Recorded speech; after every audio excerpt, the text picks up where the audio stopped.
Nakatanggap. Bakit ka nakatanggap ng libreng iPhone 11? Nag-check out ka lang sa live ko?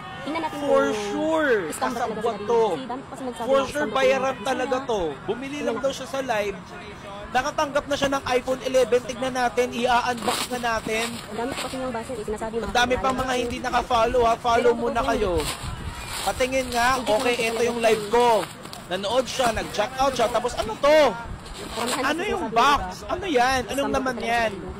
For sure, kasabwat to. For sure, binayaran ko to. For sure. Pagkatapos ng video to, isusolin niya lang sa akin. Ganyan kayo mga basher, diba? O, buksan natin, buksan natin.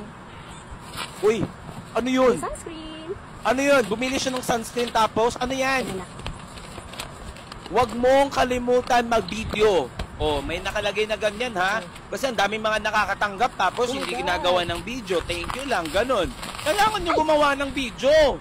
Oh, bakit may iPhone 11? Libre lang. Wala siyang nabayaran kahit ₱1 sa iPhone 11. O, tingnan mo. Kulay green pa. Factory unlock, open line. Kahit anong SIM card, pwedeng-pwede. 128GB pa yan ha.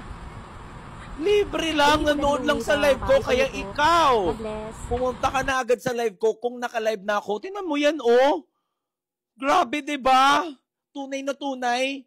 Comment mo mismo sa, sa video niya mismo. Go!